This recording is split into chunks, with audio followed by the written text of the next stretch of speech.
ito ang morning view mga kabahedor sa Dumaguete City. Alas 5 na ng umaga. So, tahimik pa rin Dumaguete. Talagang kaunti lang ang lumalabas ngayon umaga na ito.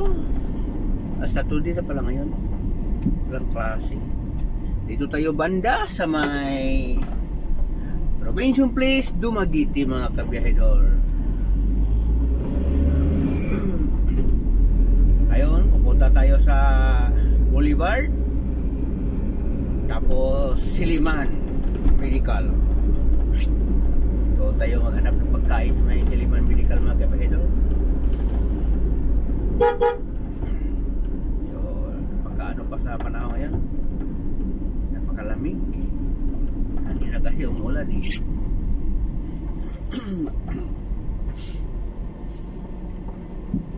Daan si Ceres Store. Ito ang terminal sa Ceres Store, sa Ceres Store Liner dito sa Dumaguete. So, ito naman ang katabi, McDo. Ay sikat ang produkto gagaya ng McDo, Jollibee. Siyempre mga sikat din ang endorser. Pag di sikat, di rin sikat ang endorser. Ganyan talaga mga kabahedor. Yung mga sikat na mga kumpanya, sikat na mga fast food chains, kinukuha nila sikat din para mas lalo sila sumisikat. Yan talaga ang business.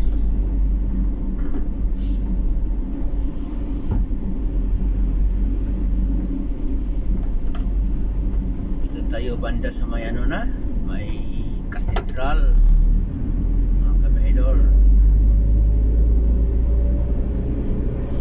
So ito ang Dumaguete City, medyo napakaaliwalas pa,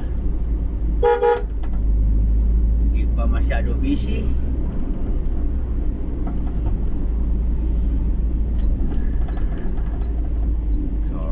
Turn tayo.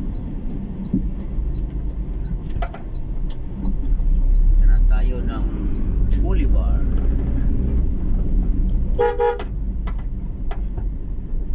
Si Kamote tricycle driver.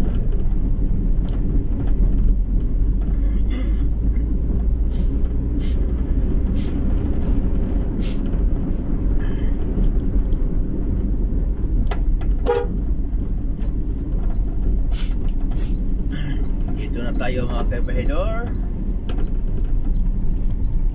sa Boulevard, Dumaguete City. Ceres Store.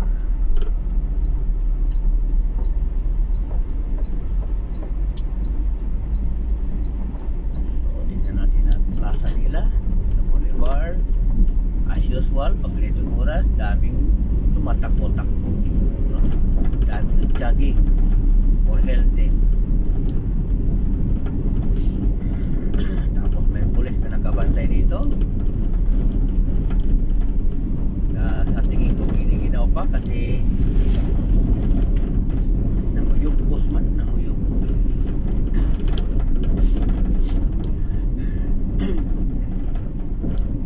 May activity pala, kaya may ambulansya, may mga pulis. Ano kaya gagawin nila dyan? Mag-rescue siguro sila.